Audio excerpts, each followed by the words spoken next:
Kaixo, ongi etorria. Aurrez ikusi dugu nola ateratzen diren poligonoen oinarria, altura, aldea, apotema, diagonala eta abar.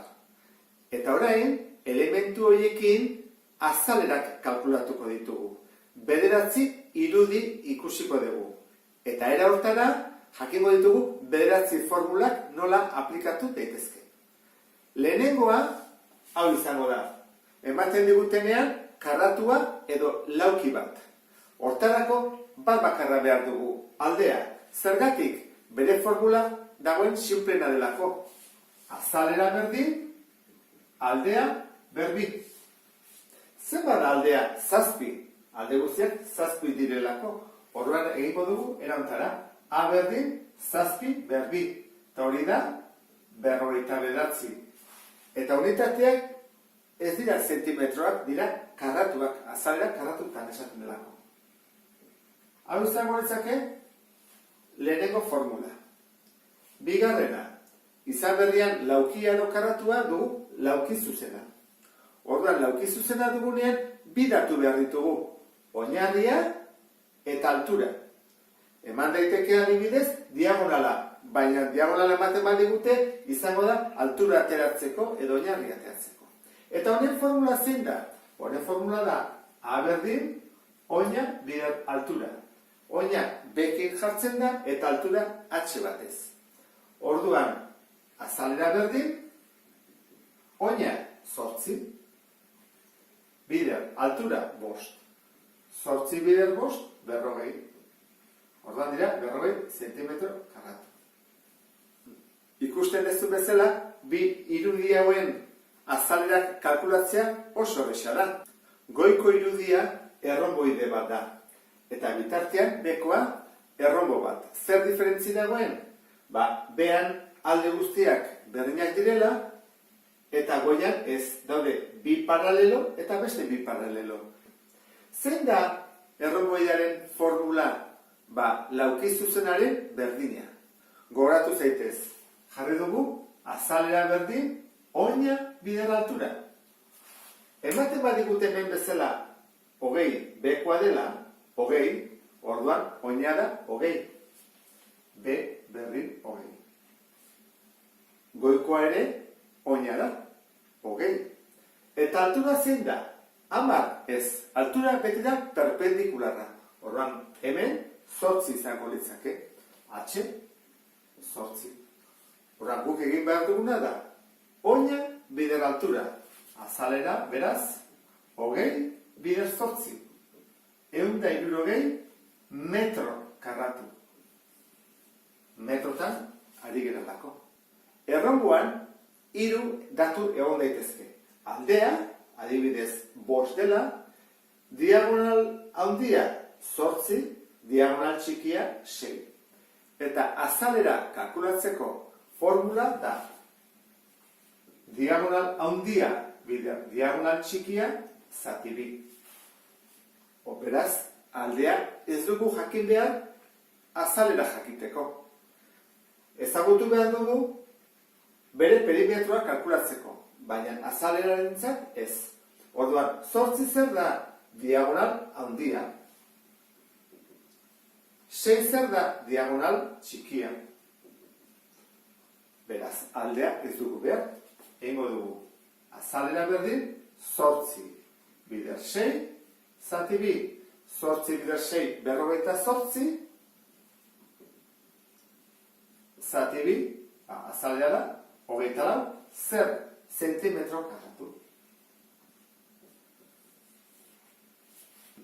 Goian dugun irudi horretan, bi paralelo daude. Horrek esan nahi du, trapezio bat dela. Eta trapezioaren formula ezagutu beharko genuke. Horrela da. Azalera berdin, oina bider altura, zati bi. Baina hemen, bi oina daude. Horran egoa dugu. Oina handia, gehi oina txikia, bider altura, zati bi. Eman digute, lau datu. Hauetako batek ez du balio. Azalera kalkulatzeko. Balioko du perimetroa ezagutzeko. 30 ze izango da? Izango da, oina handia, beraz. B handia da 30. Eta B txikia, goikoa, 20. Eta altura perpendikularra da, 10 da, 15 ez da altura. Orduan, H, 10. Ordezkatuko ditugu, azalera berdin, parentesi artean, 30. Gehi 20, bider, altura, 10, zati 2. Azalera berdin, 30 bider 10, 500, zati 2, azalera berdin, 250 zentimetro karratu. Gerta daiteke trapezioa horrela izatea. Orduan, oinarriak dira hau eta hau, handia eta txikia, eta altura hau izango izateke. Ezkerretik eskubira doana. Irudi hau poligono erregular bat da. Alde guztiak berdinak dituelako.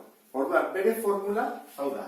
Azalera berdin, perimetroa bider apotema zati 2. Ordu bat, mendu bestea. Perimetroa da alde guztien batura.